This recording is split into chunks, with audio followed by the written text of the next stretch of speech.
Bueno, es un placer estar en esta emisión de Encuentro Itinerante. Antes que nada, agradecerle a Tomás Frappé por la invitación. Y bueno, es un placer para mí compartir esta tarde con Ángel Fareta, que es una persona a quien admiro antes que nada. Bueno, a modo de breve introducción, Ángel es un escritor, un teórico de cine, un poeta, un narrador, y también es muchas más cosas que esas. Pero a mi entender también es un maestro al estilo socrático. Él te induce, te invita a pensar, a que aflore en la búsqueda de la verdad, a que en el diálogo, a que afloren las ideas y nada, tiene esas cosas que tienen las personas así de lúcidas. No tenemos Ágora, pero tenemos YouTube o Zoom y esas cosas ahora, así que vamos a aprovechar la oportunidad.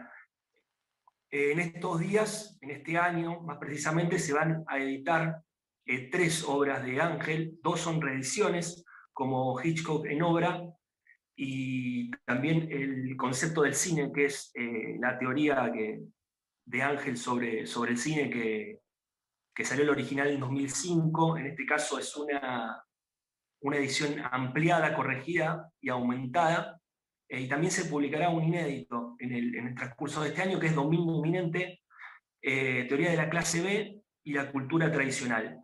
El año pasado también se editó la traducción de la melancolía, que es un análisis de la poética del tango.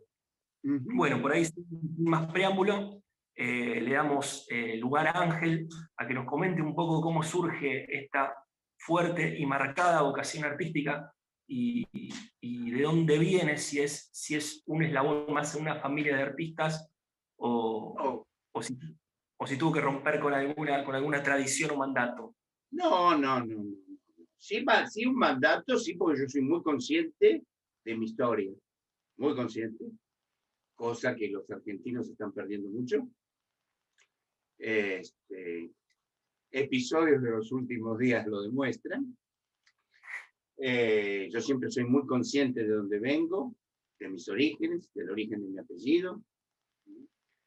Eh, yo nací el 21 de abril, que es el día de la fundación de Roma. Mi apellido es como la mayor parte de los apellidos del sur de Italia de origen griego. Fareta viene de Faretra. La palabra aparece en el verso 45, en el hexámetro 45 de la Ilíada. Faretra es el carcaj donde Apolo guarda sus flechas. Bueno, o sea, con 3.000 años, 4.000 años de historia detrás, consciente que muchos argentinos deberían tener porque vienen de las mismas zonas mediterráneas, cosa que invito a hacer, ¿no? Porque uno se siente más, en este valle de lágrimas, se siente más acompañado cuando sabe de dónde viene, ¿no? ¿Por qué se llama de tal manera? ¿No? ¿Por qué ha sido llamado de tal manera? ¿No? Porque mi nombre es Ángel, por ejemplo, todo eso. Bueno, resumiendo, teniendo muy presente eso, en mi casa, en mi historia familiar y de dónde venía, digamos que la vocación, ¿no? El llamado, vocatio, ¿no? A este tipo de actividades del pensar y poetizar, como nos gusta llamar, era prácticamente, digamos, no sé, supongo que el famoso, no sé si en esta época son mucho más jóvenes, todavía se dice, pero en aquellos años eran locos clásicos en toda familia, cuando había un hijo, 2 o 3, preguntarle qué vas a hacer cuando sea grande. ¿No? No sé si se hace todavía ahora. Bueno, cuando a mí me preguntaban qué vas a hacer cuando sea grande, yo decía escritor. Así que era una cosa que ya tenía decidida, de gusto, de alguna manera. ¿No? Y bueno, vi que tenía gran inclinación por eso. En mi casa se veía mucho cine, sobre todo mi madre. Mi padre era muy aficionado a la ópera, al tango. Mi padre conoció a Gardel, está dedicado a él el libro de la traducción de la melancolía. Y después el colegio de donde yo fui, yo estudié el primario y secundario con los padres escolapios, Colegio Calasanz, ahí de Caballito, cerca del gasómetro de San Lorenzo, que esperemos volver. Y bueno, la educación que yo tuve todavía me empujó más, ¿eh? Más aún. Así que bueno, esa fue digamos, mi tempranísima vocación, llamado y todo eso. Así que no fue ninguna duda, ni tuve que, no solo romper, sino continuar. A mí más que romper me gusta continuar. En ese contexto, ¿cómo fue tu formación? ¿Cómo encontraste de dónde abrevar y principalmente lo que te interesaba? Y bueno, ¿cómo fue eso básicamente? Bueno, ya en principio el secundario que yo fui, el de los padres escolares de Calasanz, al menos en esos años, yo hice el secundario entre 1966 y 1970. En esos años, en ese colegio, la formación ya de por sí era muy amplia, ¿no? ¿Qué quiere decir? Que no era solo el programa, sino que se estudiaba mucha historia, no solo la historia oficial, todavía se aprendía latín, los profesores, por ejemplo, el profesor de matemáticas terminaba hablando de filosofía, el de filosofía terminaba hablando de historia. Así que fui a un colegio muy especial, ya que ya lo que tenía Inuche, de mi infancia y de mi casa y de las tempranas lecturas, fue muy incrementado por el colegio secundario. Yo creo que el colegio secundario es fundamental, fundamental, ¿no? Creo que es un espacio, por ejemplo, ahora de educación que se está desperdiciando mucho. Creo que el secundario es fundamental porque hay uno, ¿no? A los 12 años, ¿no? Sea hombre, mujer o lo que fuere, bueno, biológicamente sabemos que aparece lo que se llama el periodo de individuación. Uno sabe más o menos lo que va a hacer. ¿Se entiende? Entonces el secundario, que es la adolescencia, es el momento fundamental para que estar en un lugar llamado escuela, colegio, donde alguien o un grupo de personas, al menos dos de esos profesores, vea en esos alumnos, en esa gente, que realmente son 40, al menos en mi época eran 40 en clase, ¿qué aptitudes tienen? O sea, que, por ejemplo, quién se inclina para el dibujo, quién se inclina para leer, quién se inclina para escribir, quién se inclina para jugar al fútbol, por ejemplo, ¿no? O sea, y ahí incentivarlo. Y ahí rápidamente, sobre todo un padre, un sacerdote, el padre Emilio está fallecido, que era madrileño, bueno, yo estudié en un colegio donde básicamente los sacerdotes eran españoles. El padre Emilio, que fue mi gran influencia, me terminó de empujar a eso, ¿no? Me dijo, no, tú a eso, en confesión incluso, así que directamente, así como inclinaba a otras personas que evidentemente la cabeza no le daba para esto, pero sí le daba las piernas, por ejemplo, para jugar muy bien al fútbol. Y creo que eso es fundamental, ¿no? Creo que ya hay aptitudes innatas, sea el ADN, el Espíritu Santo o una mezcla de ambas cosas. Y eso es lo que hay que hacer. Así que ya venía bien en casa, venía con la tradición familiar, con esta historia que siempre a mí me ha pesado mucho, pero pesado en el buen sentido, y encima el secundario ya me terminó de empujar. Terminado casi el secundario, fui a Italia. Yo, bueno, soy de una antiquísima familia italiana, de hecho griega, ¿no? Por los cuatro costados, y en 1971, 72, estudié un año en Italia, estuve 2 veces estudiando en Italia, 71, 72 y 75, 76. Y ahí estudié privadamente con un profesor, un maestro que yo elegí, que accedió a darme clases particulares, que es Cilo Dorfles. Cilo Dorfles es uno de los más grandes pensadores italianos, uno de los más grandes profesores, pensadores de estética, que vivió hasta los 105 años. Espero emularlo, aunque sea en eso. Y bueno, y también estudié ahí ya no tan privadamente con Guido Aristarco en el Centro Experimentale de Cinematografía. Y después, aquí en la Argentina, estudié también privadamente. Voy a decir algo supuestamente incorrecto. Me interesa 3 carajos.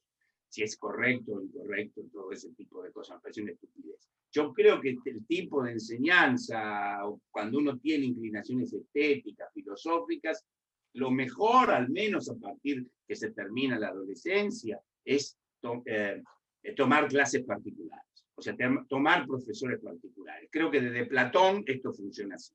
Desde Sócrates funciona así. Yo ya estaba un poco alertado también, ¿no? Recuerdo que, que Bioy Casares no había ido a estudiar letras, Borges tampoco, también el tema argentino, ¿no? José Bianco, Marechal, ¿no? Bioy me acuerdo que decía, no, ¿para qué iba a seguir letras? Me iban a arruinar el gusto por la lectura, o sea, cosas. Entonces me inclinaron a esto. Y en la Argentina yo estudié también privadamente con tres profesores que le debo mucho. Estudié filosofía con Adolfo Carpio y filosofía antigua, griego, con Conrado Egersland. Y estudié también historia del arte, poco más que eso, con dos grandes profesores que fueron Antonio Pajés Larraya y Héctor Chocchini, que aparte fue un grandísimo poeta, olvidado con injusticia, al cual voy a tratar de hacer recordar. Así que estudié muchísimas cosas en Italia y en Argentina, siempre de manera privada, siempre de manera particular, ¿no? El caso de Adolfo Carpio, que estudiaba, enseñaba, tenía introducción a la filosofía durante 40 años en la UBA, le pedí a él si podía tomar clases particulares, porque no iba a seguir, digamos, lo que fuera toda la carrera. Me dijo que hacía bien, y bueno, estudié en su casa, en su domicilio, y eso también, como una suerte de simetría, ¿no? Me gusta mucho la simetría, y como una suerte de devolución de favores, como me habían aceptado hacer esto, ¿no? No es que aceptaban a cualquiera, les habré caído simpático, o algo habré tenido. Entonces también me dediqué a dar clases particulares. ¿No? A dar clases particulares, porque vi que también, como había, creo, funcionado bastante en mí, conmigo, podía funcionar también dando clases particulares. Bueno, esa fue mi formación, básicamente. Fue una formación muy estricta, muy buena, muy variada, pero bueno, con muchas ventajas. Mis padres no eran ricos, pero no eran pobres. No tenía que ir a trabajar, podía leer hasta las 5 de la mañana. Bueno, en fin, tuve mucha ayuda, mucha ayuda. Pasa que cuando tenés ayuda lo tenés que devolver, ¿no? O sea, si la providencia te entrega ciertos dones, te tenés que dejar de joder y devolverle el favor, ¿no? Yo creo que una de las peores cosas del mundo, y que la Argentina lamentablemente se le da mucho, es el desperdicio de los dones. Cuando uno ha sido donado por determinadas cosas, las tiene que cuidar. Y una de las maneras de cuidar es compartirlas, enseñarlas, ¿sí? O sea, no ser canuto. Y así que toda esa suerte de argamasa, temprana, porque fue temprano, afortunadamente, bueno, eso me decidió a trabajar sobre esto, ¿no? Trabajar y a escribir. Me tomé un tiempo para publicar, ¿no? Yo empecé a publicar después de los 40 años. Sí, perdón. Sí, no, te decía puntualmente a eso, a cómo cristalizás esos dones, no en la parte de enseñanza, sino en la parte de creación. Sí, es muy concreto eso. Sí. Yo te digo, mira, Bernardo, yo hasta los 40 y pico de años, mi primer libro es un libro de poemas, cuando cumplí 40 años, pero bueno, yo había llegado a una conclusión, o una fantasía, o llámese como quiera, que iba a ser un maestro, un maestro oral. Siempre digo, bueno, Buda, Sócrates, Jesucristo, yo siempre puse la vara muy alto, ¿no? No le iba a poner en un comentarista deportivo, digamos. Entonces, por supuesto. Entonces, poniendo la vara, siempre creí que era eso.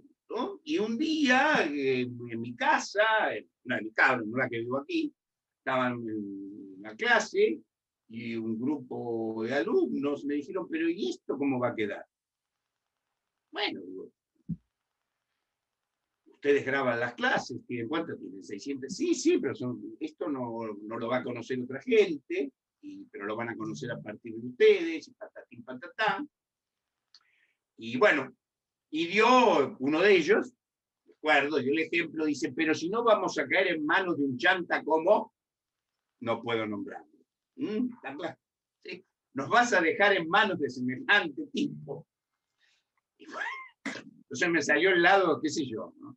La que estaba muy aficionado al western, y en el western hay un latiguillo que se repite, ¿no? Que es, un hombre tiene que hacer lo que debe hacer. Yo me sentí ahí medio como, qué sé yo, como Chance, en Río Bravo, ¿sí? Y mi mujer, con la quien, Alicia, que falleció, con quien estuve casado 27 años, que ya hace 5 años que falleció, también me dijo, Ángel, dejate de joder y ponete a escribir.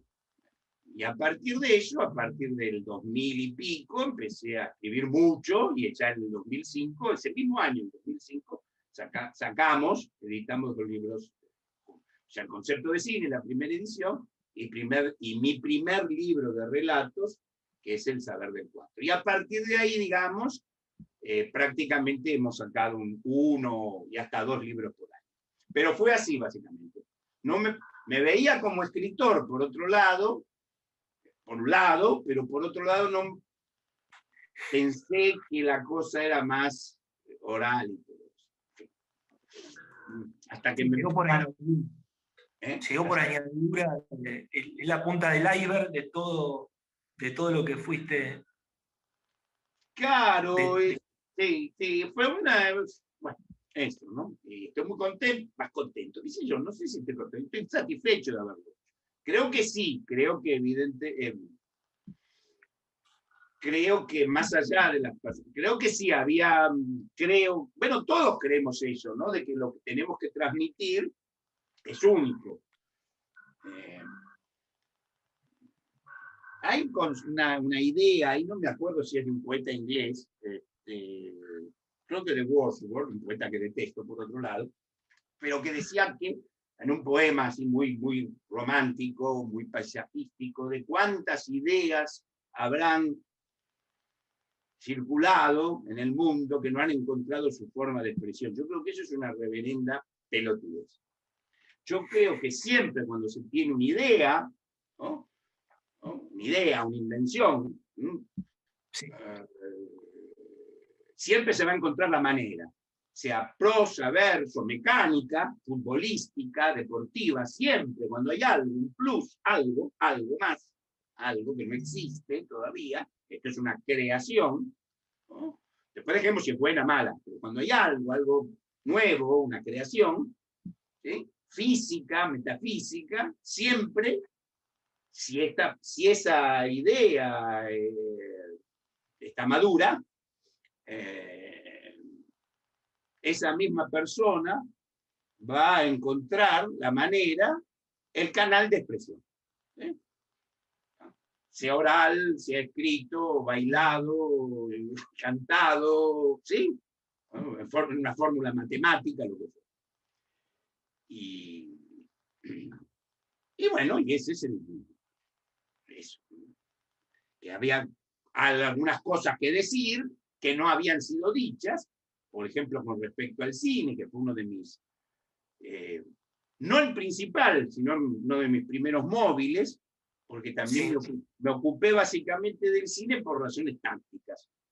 Debo confesarlo ahora, en medio de esta pandemia, ¿no? En una situación John carpenteriana. ¿Por qué me dedico al cine? No, yo básicamente soy una persona de escritura, ¿no?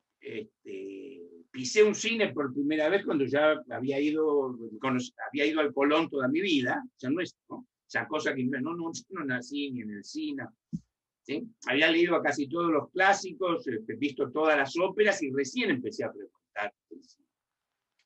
Creo que eso ayudó porque comprendí que en esos años las cosas que se le adjudicaban al cine, sobre todo el cine clásico de Hollywood, que ya tenía una suerte de leyenda negra terrible, eran Sí, absurdas. Eran absurdas, porque, por ejemplo, una cosa que se le criticaba era la supuesta inverosimilitud. Como yo ya estaba acostumbrado a la ópera, donde, qué sé yo, la Bohème, Mimi, que está agonizando de tuberculosis, sigue cantando con un do de pecho 1 hora y media, ¿se entiende? sí.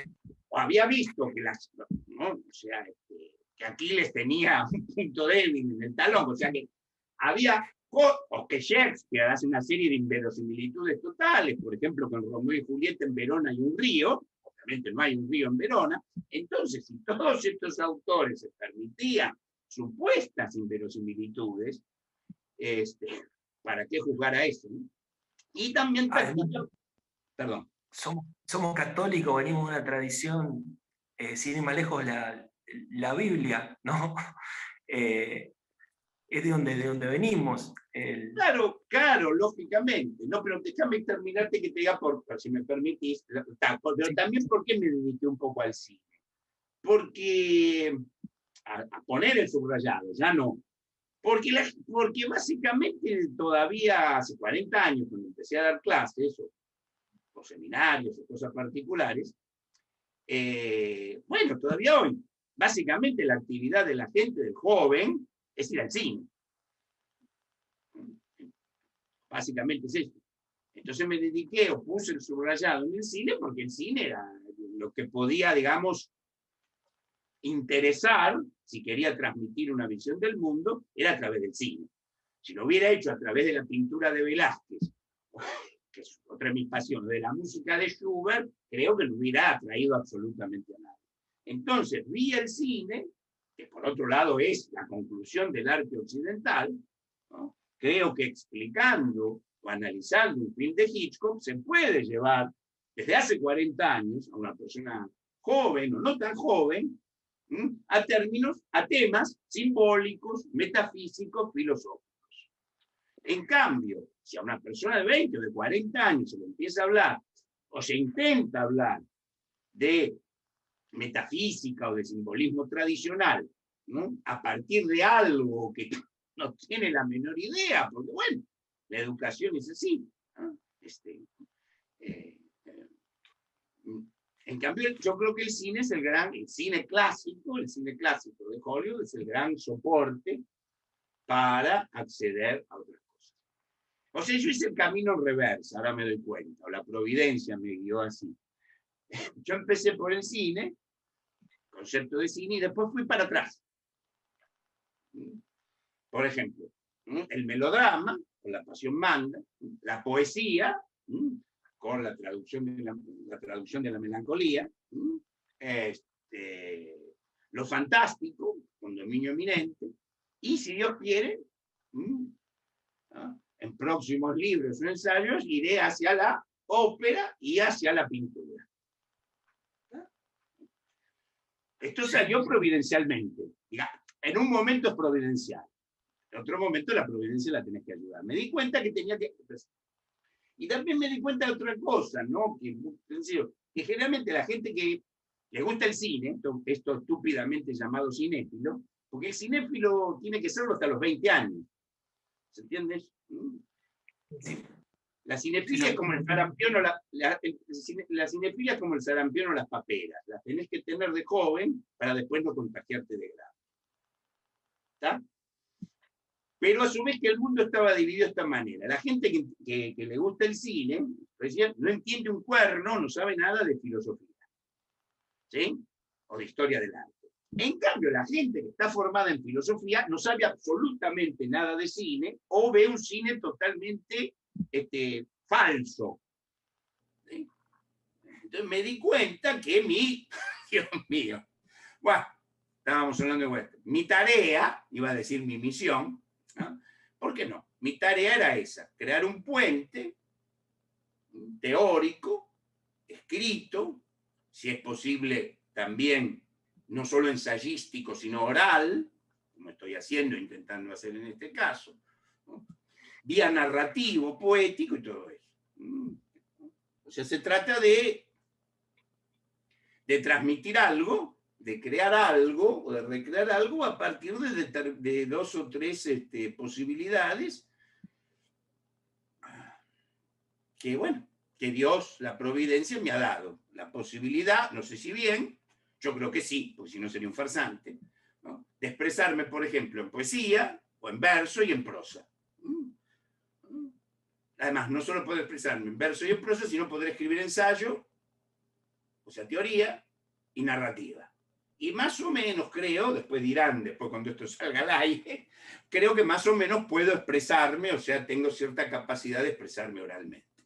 Entonces, si tengo o me fueron dadas esas capacidades, traté y sigo tratando de usar todas estas vías, estos lenguajes, estos canales, para expresar determinada concepción del mundo, porque es eso, una determinada concepción del mundo, una determinada visión del mundo, a partir de diferentes, pero ¿cómo es? Armónicas formas y manifestaciones. Básicamente es eso.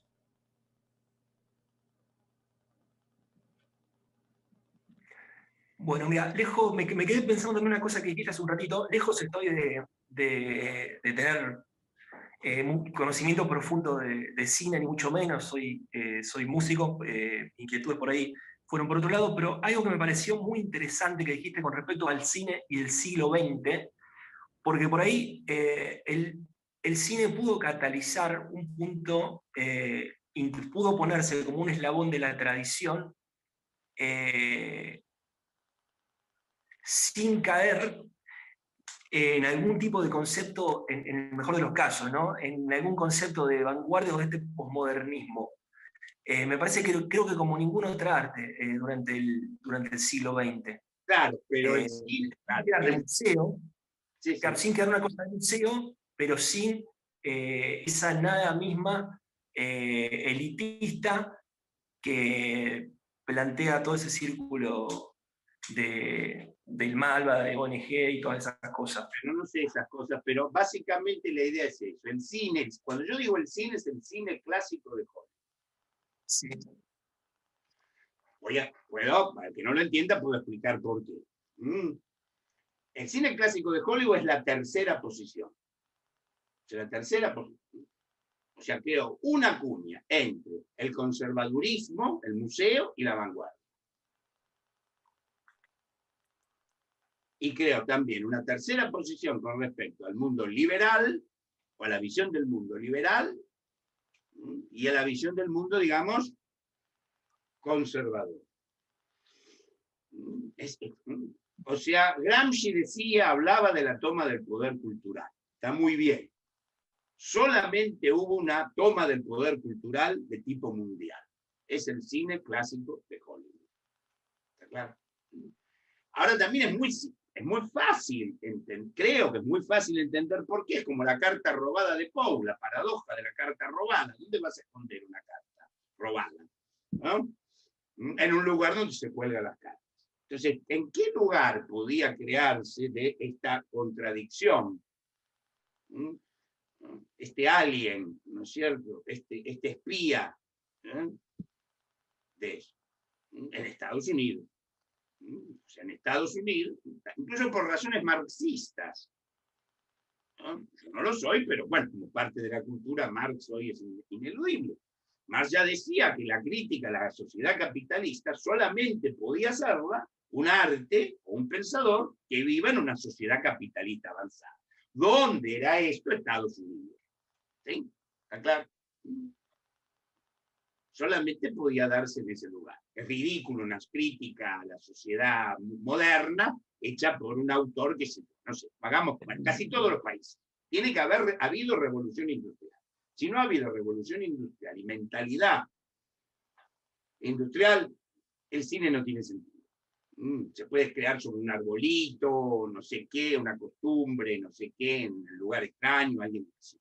Algún oriental que toca la quena, es un pelotudeces, básicamente eso. Obviamente puede tener, yo no lo rechazo, pueden tener algún valor etnográfico, todo eso. Políticamente es absolutamente inútil.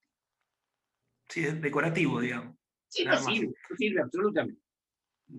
Y después, ¿por qué en Hollywood? O sea, ¿por qué en Estados Unidos? Porque el Hollywood está creado, es una cosa, es una alianza entre judíos y católicos. O sea, dos grupos que hacia 1900, 1920, inmigrantes, ¿no?, estaban al margen del mundo dominante, que era el mundo WASP, anglosajón y protestante.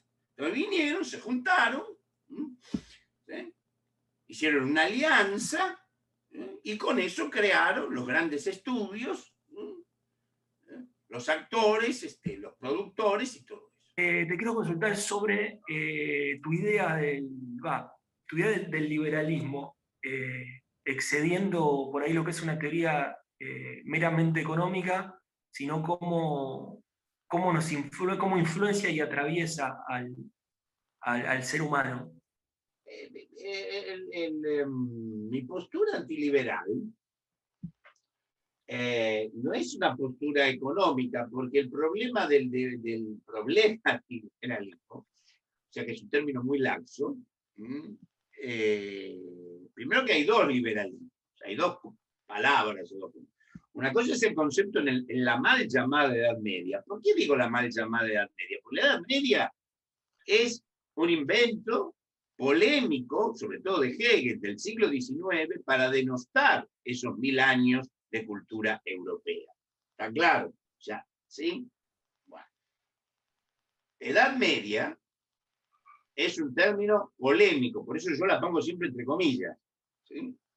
Bueno, durante la mal llamada Edad Media, liberal, yo soy un liberal, quiere decir un hombre libre, que ejerce un oficio libre, que tiene opiniones libres, ¿sí?, que se sienta a la mesa con cualquiera, que le da la mano a cualquiera, pero es libre de cerrar la mano y llamarla puño. Eso es liberal, ¿no? O ejercer una profesión liberal. Quiere decir que ejerce una profesión donde no está dependiendo de alguien o no es un esclavo. Otra cosa es la teoría liberal, a partir aparentemente de solo la economía a partir del siglo XVIII y sobre todo en Inglaterra, que es el liberalismo económico. Ahora bien, el liberalismo económico no es solamente, o mejor dicho, el liberalismo anglosajón, contemporáneo, no es una doctrina solamente económica. Esto simula ser solamente económica porque es una metafísica al revés. Es una visión del mundo antimetafísica, antitrascendente, antirreligiosa, sobre todo anticatólica. Por eso generalmente se la combate mal. Se la combate mal porque se la combate en términos económicos solamente. Aclaro esto. Obviamente, ¿no es cierto?, la parte más sensible del hombre es el bolsillo. Así que yo también, por supuesto, no es que estoy en mi torre de marfil y digo, no, obvio, es lógico. Lo primero que entra en crisis, lo primero que jode, lo primero que entra en polémica, en pólemos, es el bolsillo, lo económico. Pero ahí está el problema. No es solo económico. Es una visión metafísica, es una pugna con respecto a una visión del mundo. Entonces yo soy antiliberal en el sentido de que creo en los valores metafísicos, creo en el simbolismo tradicional, creo en la trascendencia. Mi antiliberalismo no implica que estoy en contra de la propiedad privada, para nada. Al contrario, la propiedad privada es algo muy tradicional. Incluso biológicamente tradicional, porque como ha demostrado, entre otros, Konrad Lorenz, y lo vemos con nuestro gato, con nuestro perro, que quiere su territorio. Así que es innato, es un dato innato y biológico la propiedad privada. Ni tampoco estoy en contra de las empresas privadas. El asunto es que detrás de ellas tengan una visión con la cual yo me opongo. Daré un ejemplo muy importante porque es italiano. No solo porque es italiano, sino porque es bastante conocido y porque a veces determinado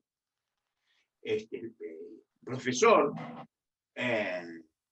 que generalmente se manifiesta en un diario muy importante de la Argentina, uno de los 2 diarios de mayor circulación de la Argentina, siendo de origen italiano, crea esa idea de catolicismo, mentalidad católica, no puede triunfar, no puede hacer crecer la empresa, y pues curioso.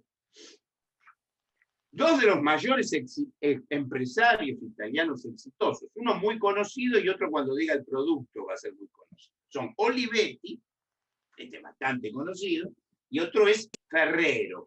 Ferrero es el que inventó la Nutella, entre otras cosas. ¿Sí?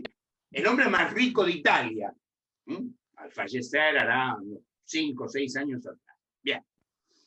Estos 2 empresarios, uno de técnico y otro de productos maravillosos, alimenticios, nunca tuvieron una huelga en su vida. ¿Qué pasa? Eran católicos. Sus obreros iban de peregrinación a Lourdes. No obligatorio. ¿Sí? Tenían una casa de reposo en Cortina d'Ampezzo, en los Alpes, o sea, un lugar extraordinario. O sea, se puede tener entonces un capitalismo católico exitoso. ¿Ahora qué es capitalismo católico? ¿Que era que en vez de darle buenas condiciones le ponía una estampita o les ponía agua bendita? No, son condiciones, obviamente, de trabajo, la era industrial, de repartición de trabajo, etcétera, etcétera, gerenciamiento y todo eso. Pero con determinada mentalidad de que estamos en este mundo para cumplir algo, porque se cree en otro mundo y todo ese tipo de cosas. Así que, sobre todo, en Italia, con el ejemplo de los 2 mayores, por cierto, Enzo Ferrari también era católico, ya que estamos, eso, ¿no? Parece que le fue bien con los automóviles. ¿Sí? Entonces, se puede ser. Otra cosa, un candidato, el próximo, el más seguro candidato, creo que se llama así, candidato, a santidad argentino, es un empresario. Sí, sí. Creo que después de Seferino y que tenemos otro por ahí, otro cura, el mayor, o sea, un laico. Tal vez, y sin tal vez, el próximo, seguro, primer santo, laico en la Argentina, es un empresario. Y este empresario no había hecho una comunidad anarquista o de hippies, era un empresario. Ahora, ¿por qué? Era bueno. ¿Por qué? Porque era bueno, una buena persona, saludaba a los obreros, no le tocaba el culo a la secretaria. ¿Por qué era bueno? Pero la empresa funcionaba. Entonces, si Ferrero, si Ferrari, si Olivetti, y el argentino este que no recuerdo, fácilmente buscar. O sea, puede coexistir una visión o fe católica del mundo con la producción capitalista. ¿Está claro? ¿Sí? ¿Entiendes? Así que estamos en contra del liberalismo. Eso que ahí está. Eso filosóficamente que es un error desde Kant. El hombre es un fin en sí mismo. No, el hombre no es un fin en sí mismo. Nos oponemos totalmente. El hombre no es un fin en sí mismo, para nada. El fin del hombre es otra cosa. Y como dijo Eliot, el hombre es hombre en cuanto puede reconocer lo trascendente, no en cuanto puede inventarlo. ¿Qué quiere decir? Que a su vez lo trascendente en el hombre es que porque puede descubrirlo, redescubrirlo, no inventarlo. Esto quiere decir que cuando se tiene o se busca una salida o una respuesta trascendente, metafísica, no inmanente, la revelación ya está dada. Hay básicamente 1, 2 o 3 religiones. No es que yo entiendo que hay otra cosa y me invento una religión. Esto es una secta o un vago espiritualismo, empiezo a encender saumerios y no sé qué sé yo, qué ensanata hago entre el culto a la naturaleza y no sé qué. Eso es un disparate. Un disparate peligroso, además, peligroso, porque es distractivo, porque mucha de esta gente, atraídos por esa suerte de neoespiritualismo, pacifismo y todo ese tipo de tonterías, le hace el caldo gordo, ¿sí? Le hace el campo orégano, aquello que después supuestamente económicamente combate, ¿no? O sea, combate haciendo un graffiti, revoleando unos volantitos, y puteando a algún policía, ¿no? Esa es su gran actividad política, no pasa de eso, no jodamos, ¿no? Pero si verdaderamente quisiera tomar una actitud no verbal, no meramente verbal, sino intelectual, completa, debe comprender este tipo de cosas, porque si no, si no pasa esto. O es un farsante, o una farsante, ya que también somos iguales el hombre y la mujer en las estupideces. Ahora somos iguales también en eso. Ahora somos igualmente cretinos, igualmente imbéciles, igualmente estúpidos, igualmente iletrados. También la igualdad está en lo peor. Así que es una igualdad, buscamos la igualdad completa. Hay una imbecilidad femenina, hay una imbecilidad masculina, hay una imbecilidad homosexual. Refutando a Descartes, tal vez la estupidez es lo mejor distribuido del mundo y está distribuido para todos, para todas las razas, credos, sexos y postsexos. Esa es la verdadera igualdad. La primera igualdad es que todos nos vamos a morir. No hay nada más igualitario que la muerte. Entonces, estas actitudes son o verbales para pasar el tiempo, porque la angustia crece, angustia viene de angosto, ¿no? Se nos angosta, ¿no? El fren, ¿no? Como decían los griegos.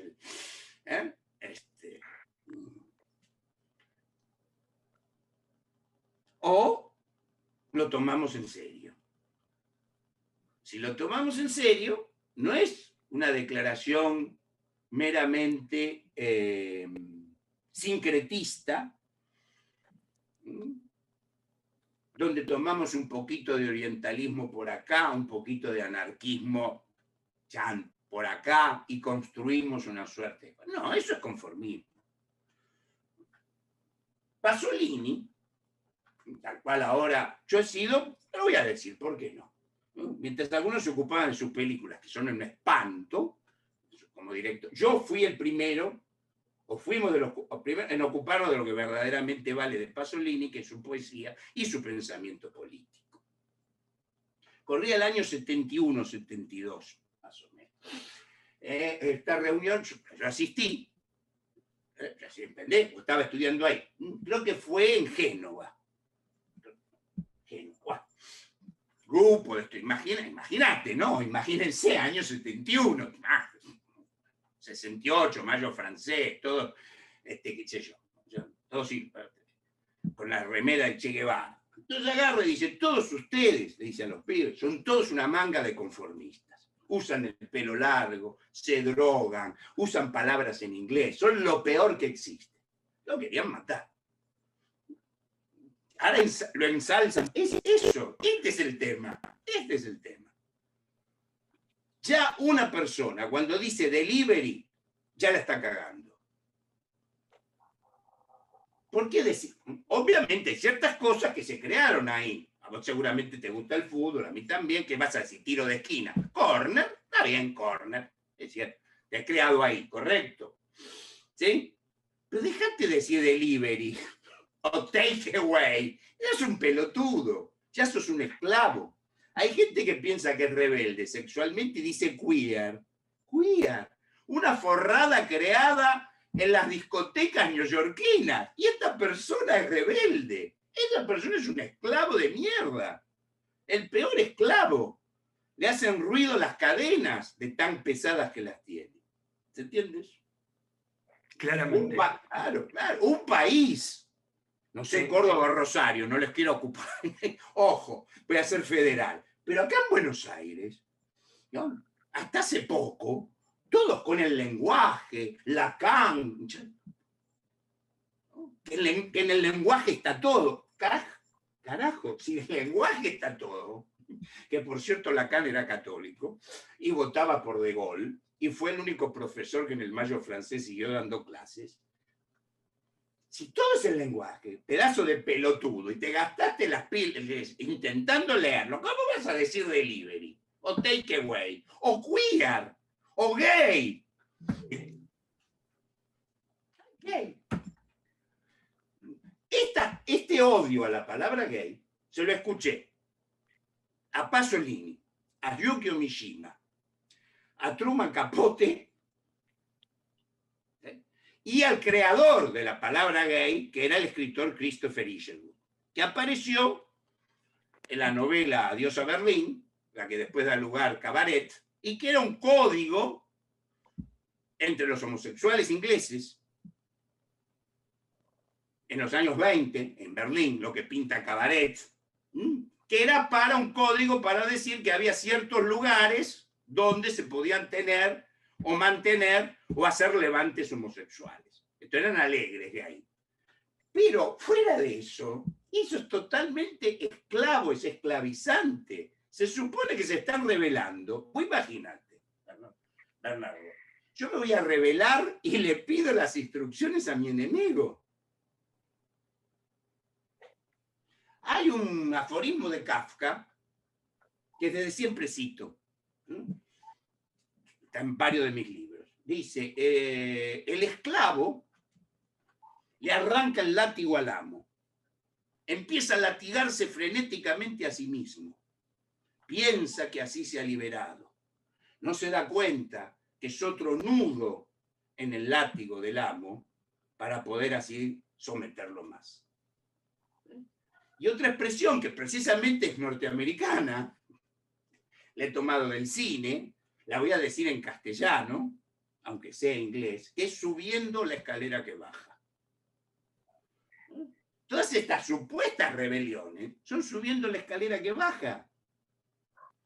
Además necesitas un gran entrenamiento intelectual para decir entrega a domicilio, reparto a domicilio. No. Además, esa persona que dice take away o delivery, ¿vos te crees que después va a la casa? No digo Shakespeare. Leen el original a Eliot. No saben ni decir The Pencil is Blue o The Pupils in the Classroom. Entonces, un pelotudo o una pelotuda, o sea, un esclavo, pero que no se ha concebido en la historia de la humanidad. ¿Está claro eso? Entonces, esas personas, como decía Pasolini, entre otros, es lo más conformista que existe. Es lo más conformista que existe. Por eso, nuestro antiliberalismo es chanta. Es para pasar el tiempo. Porque es simplemente una necesidad de pasar el tiempo. No hay nada peor que el aburrimiento. Sabido, el tedio es muy jodido. Yo no me he aburrido en mi vida, con toda la ayuda que tengo de la biblioteca, de Hollywood, de la música, con Gardel. No sé, es imposible aburrirse. O sea, que la cultura también sirve para eso, para entretenerse. No es mala palabra entretenerse, es maravilloso. Shakespeare escribía obras por encargo. Otra cosa, ya que estamos con esto, los directores de Hollywood hacían obras por encargo. Toda la obra de Shakespeare está hecha por encargo. Toda la pintura renacentista, toda está hecha por encargo. No es que Miguel Ángel un viejo, che, voy a ver, no sé, estoy no sé, aburriendo acá en Roma, la verdad, ya me comí un plato de pasta asciutta, me tomé un frasco una botella de frascati. ¿Qué voy a hacer? Voy a hacer el David. ¿Por qué? Y no sé, porque me estoy aburriendo. No, se lo encargaron. Toda la pintura. Toda la obra de Calderón. Toda la obra de Molière. Está toda hecha por encargo. O sea, ese error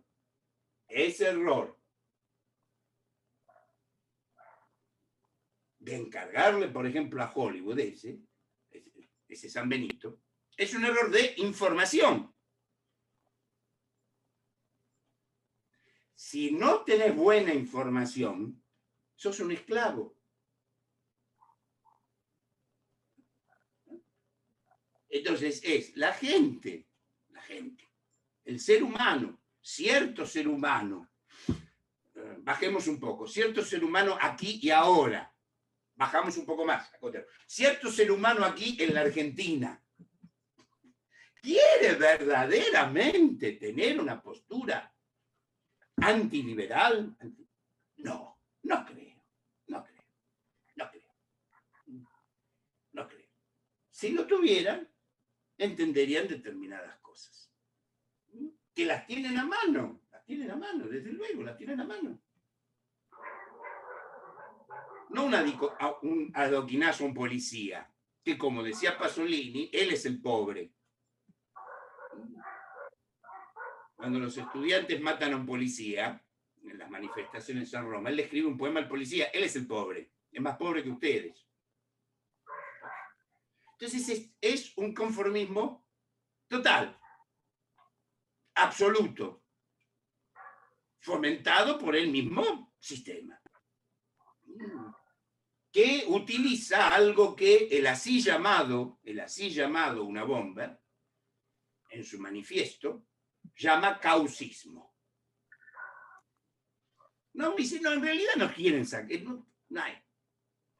Entonces, para verdaderamente que no haya auténtica revuelta, él llama el causismo, que es inventar causas todos los años. El oso polar, la contaminación del río, la marginación no sé de qué tribu, lo que se llama progresismo. Sí, mientras más lejos mejor, generalmente. Exactamente, el progresismo. Que es lo más conformista que existe. ¿Por qué? Porque crea una causa. Entonces, vamos a la causa. No, esta ya terminó. Pues ya no, te inventa. Ahora, ¿quién inventa estas causas? ¿Un grupo de pensadores revolucionarios? ¿Un grupo de anarquistas? No, eso lo inventa el New York Times. Que curiosamente, fijémonos que curiosamente, no hay dejarlo a Sherlock Holmes que siga tocando el violín, no lo necesitamos para esto. ¿Quién fue el gran enemigo durante toda la vida y sobre todo en su etapa clásica del cine clásico de Hollywood? El New York Times. Mira vos, debe ser casualidad. Vamos. No jodamos. Entonces, ¿por qué? Porque pensar es decidir. Pensar es decidir. Y las decisiones cuestan muchísimo. Y hay que tener es un problema de dos órganos. Hay que tener cerebro y bolas, u ovarios. El cerebro sin bolas o sin ovarios, sin genital, no va muy bien. Y la sola posesión de ovarios o de bolas sin cerebro tampoco va bien. Lo importante es sumar esas dos cosas. O en todo caso, clásicamente, que, como ha pasado a lo largo de la historia, con ciertas situaciones históricas, ¿no? Que el cerebro guíe las pelotas.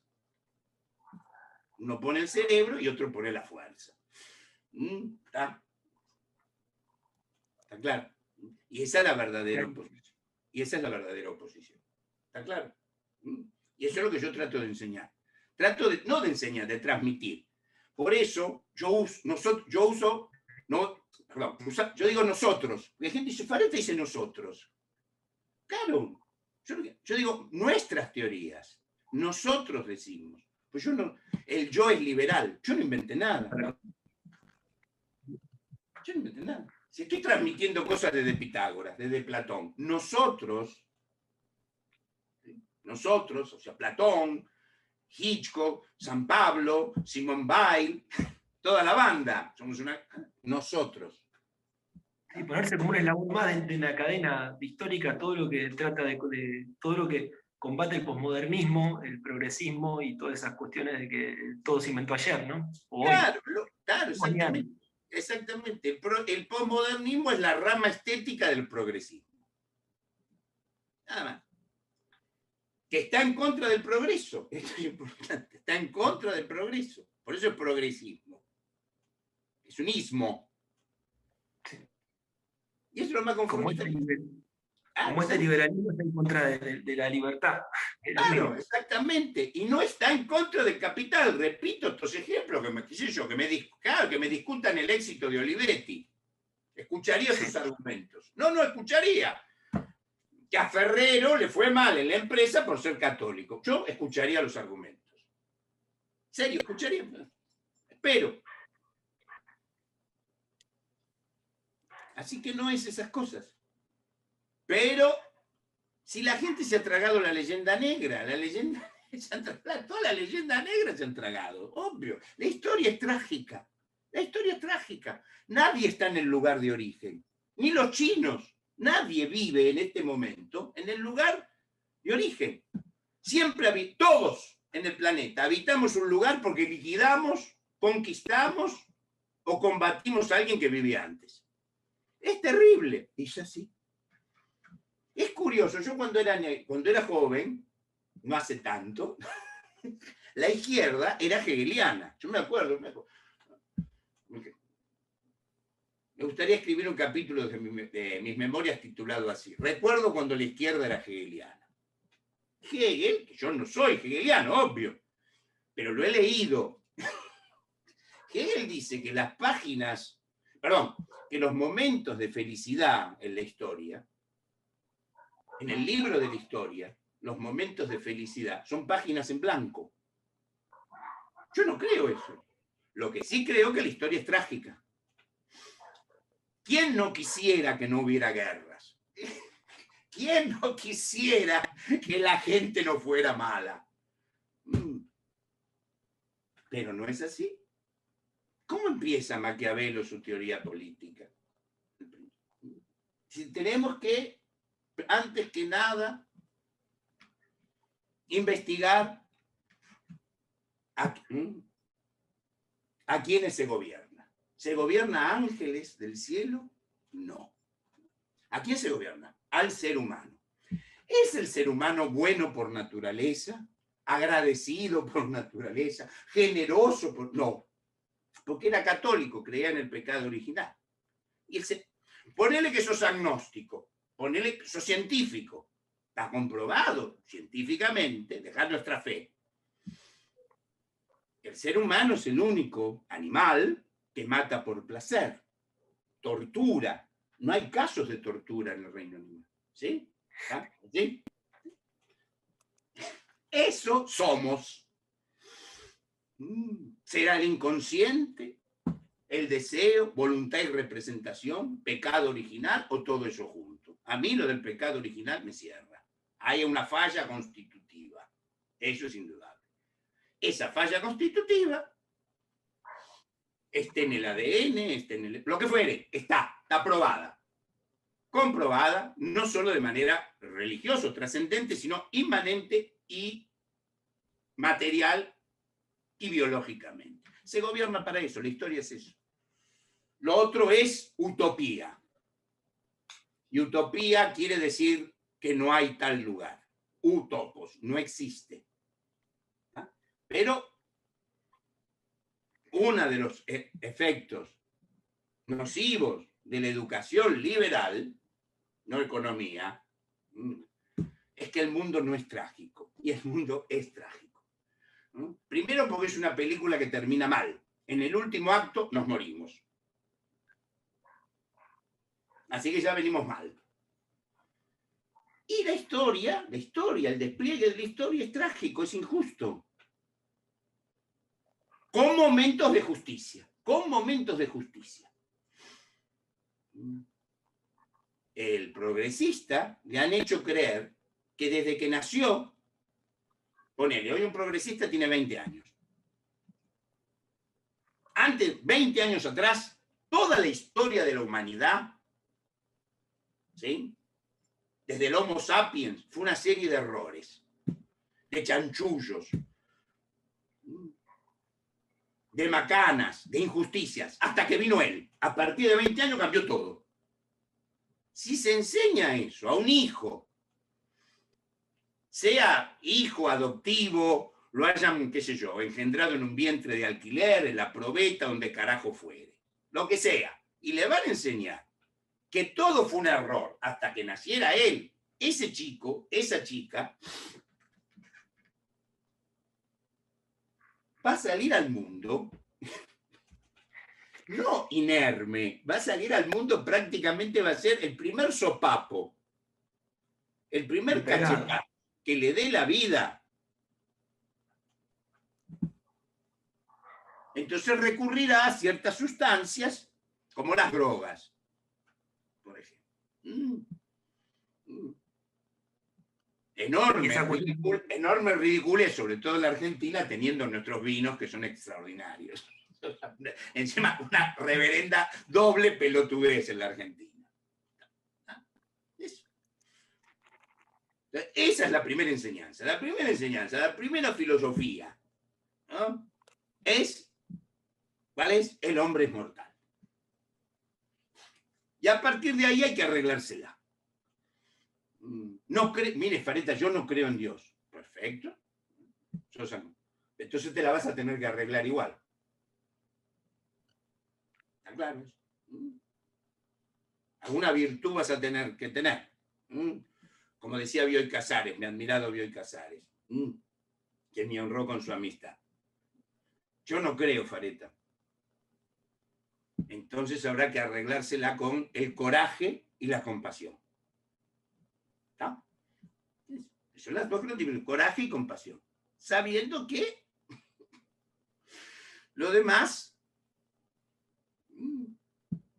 el valle de lágrimas de la oración católica sigue siendo cierto. Pero, ahí está. Esa misma especie, de vez en cuando,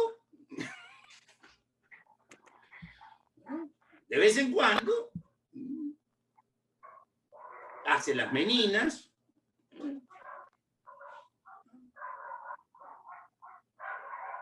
o el octeto de cuerdas de Schubert, o la obra de Hitchcock, o produce algo como Gardel, o Messi. Es eso. Viste que ahora se habla de capacidades diferentes. Las capacidades diferentes son Messi, Gardel, Hitchcock. Esa es la verdadera capacidad diferente. Eso, claro.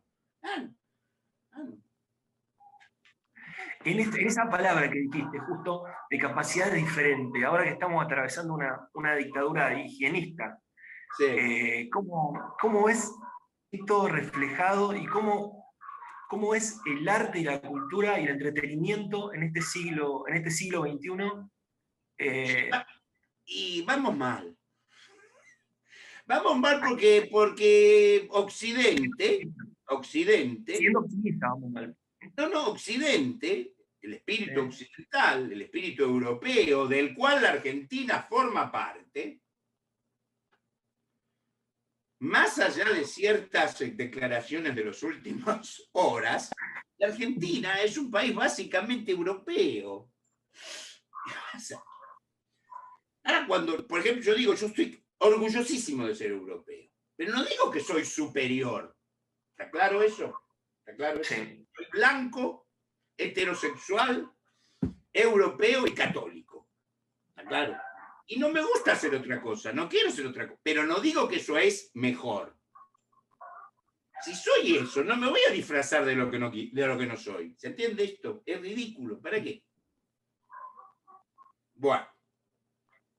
Todo lo que se conoce más o menos como libertad es un producto penoso, laborioso y a veces exitoso de lo que se llama espíritu europeo. Que se trasladó, a veces con ciertos errores, a América. ¿Y dónde nace este espíritu europeo? Esto no es mío, ¿eh? Ojo, por eso digo nosotros.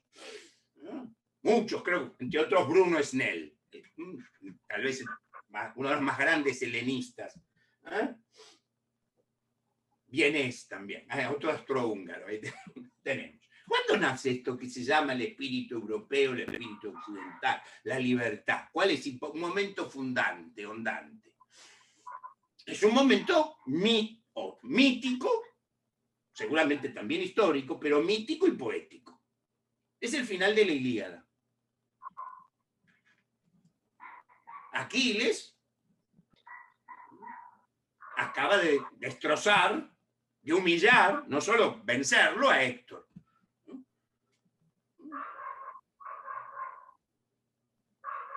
Le ha hecho dar varias vueltas por el fango ahí en el y lo tira ahí para que los perros se lo coman.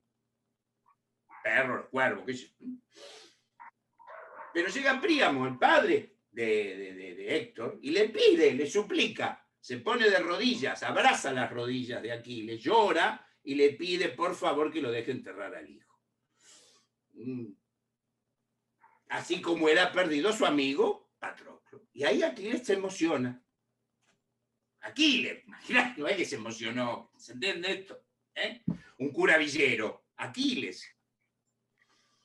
Y le entrega eso. Eso es. Nosotros venimos de eso. Es un sentimiento, no sé que si nos puede parar, como canta nuestra hinchada, pero es el sentimiento de Occidente. Eso no está en otras culturas. Eso está en el pensamiento europeo. Eso está en el pensamiento occidental. ¿Se ha llevado siempre a cabo? No, la verdad, no. Hoy mismo, tal vez, no. Pero sí está ese concepto. Sí se ha peleado por ese concepto. Ese concepto es posible. Pero claro, la libertad, no la joda. ¿Te entiendes? Una libertad, fíjate cómo se consigue. Fijémonos cómo se consigue. Liquidan a uno, el otro lo reemplaza al otro, a Patroclo, lo liquidan, ¿no? Hay que llorar, hay que ponerse de rodillas. O sea, esto hay que entenderlo simbólicamente. Si entendemos la primera historia, Sí. pasa en el cine, sí, ridículo, qué sé yo. ¿Qué enseñanza podemos tener de Psycho, de Psicosis, de Hitchcock si nos quedamos la primera historia? Noche, qué sé yo, mire, un día de lluvia usted no para en un motel. Chao. Es toda la enseñanza si te quedas en la primera historia. Va. Entonces, la Ilíada, ¿qué? Si nos quedamos en la primera historia, no, ¿qué es? Que lograr eso, que es la libertad, la elección, cuesta sangre, cuesta dolor, cuesta llanto y cuesta ponerse de rodillas. Y eso desde Homero es así.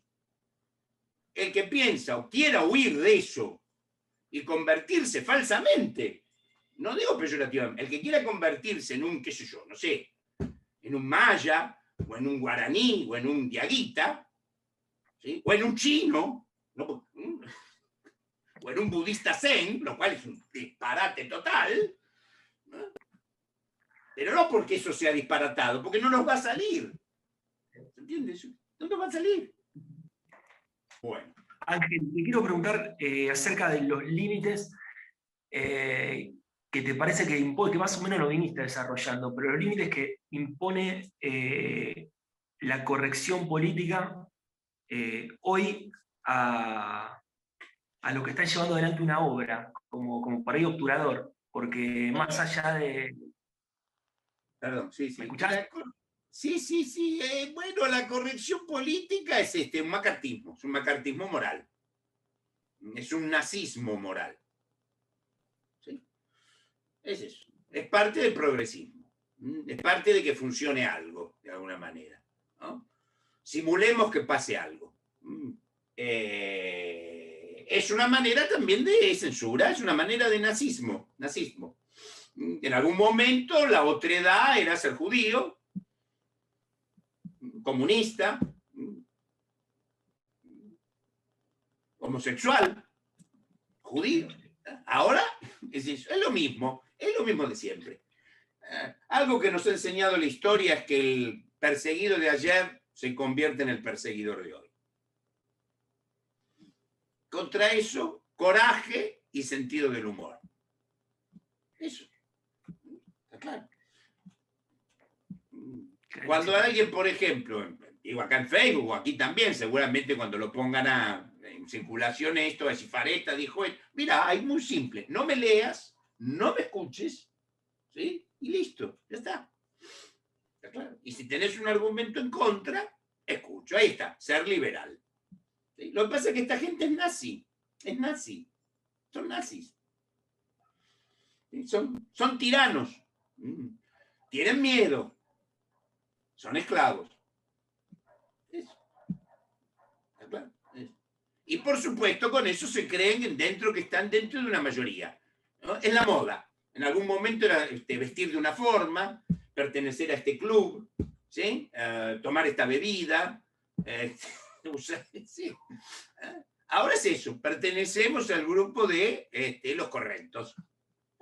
Y mientras tanto se lo siguen cogiendo, le siguen metiendo la mano en el bolsillo y se lo siguen jodiendo. Pero, ojo, ojo, hoy Bueno, hoy encontrado, hoy he delatado 15 incorrecciones.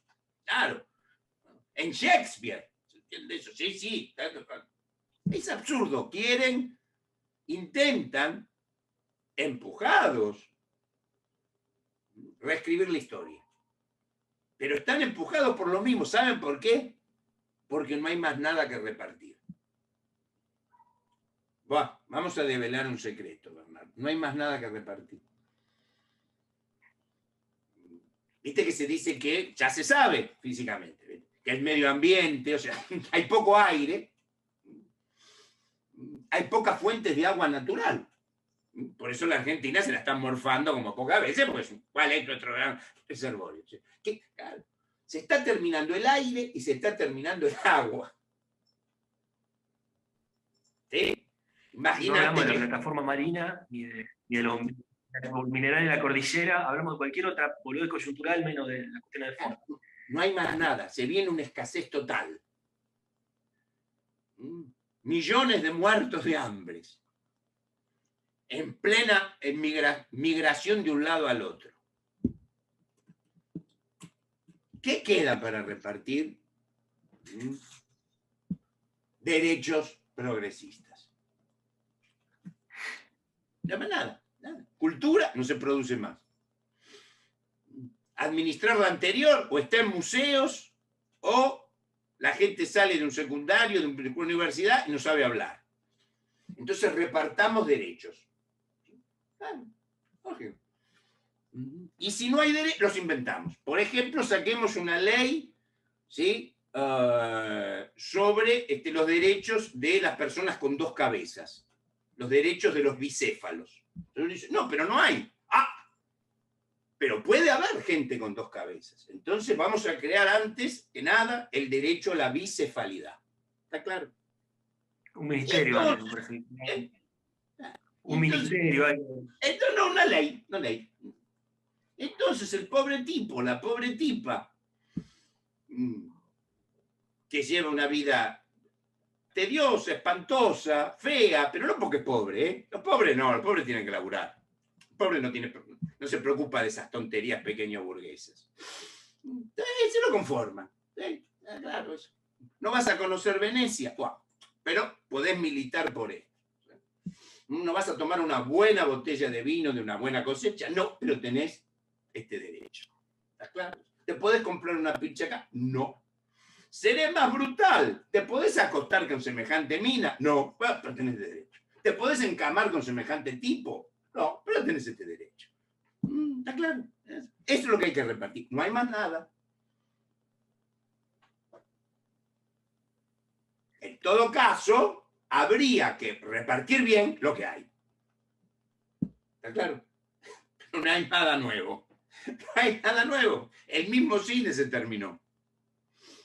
Pero hay un montón de cine para seguir viendo. ¿Se entiende? En la eternidad. El cine ha vencido incluso las leyes de circulación capitalista. Todo el mundo puede tener gratis la obra completa de Hitchcock. Es la subversión más grande que existe. ¿Sí? Bueno, no digamos acá entre nosotros que bajamos películas clandestinamente, porque no lo hace nadie. No lo hace. Música. Puedes tener la obra completa con un botón. Ahora, está repartido paralelamente las formas de escucha, de acceso, ¿no? De acceso estético, espiritual. Ahí no. Entonces, ese es el asunto. En resumen, si puedo resumir algo, O no se regresa, sí, se regresa, nos reubicamos, ahí está, en una visión trágica de la vida, o estamos fregados. No hay otra. ¿No? Y mientras tanto se disfruta de lo que hay, que ha producido por eso. Eso es lo que trato de pensar. Como tantas personas, desde siempre, tratamos de enseñar. Eso es lo más Muchísimas gracias. ¿No? Muchísimas gracias por este rato. No habíamos charlado nunca y bueno, fue un momento esclarecedor de muchas cosas. Valoro muchísimo tu tiempo y estos conceptos. Y bueno, hasta la próxima. El agradecido soy Ojalá. yo. El agradecido soy yo porque puedo exponer a mucha gente que a lo mejor no puede acceder a mis libros o a lo que fuere, gratuitamente y sobre todo en muy buena compañía, como la tuya y la de Tomás. La de Tomás y la tuya. Así que, qué mejor. ¿No? ¿Ah? Bueno, muchísimas gracias. Acá cerramos este episodio de Encuentro Itinerante. Muchísimas gracias, Tomás, por la invitación. De nuevo, gracias, Ángel, y hasta el próximo episodio. Gracias a ustedes. A cuidarse. Chao. Chau, chau.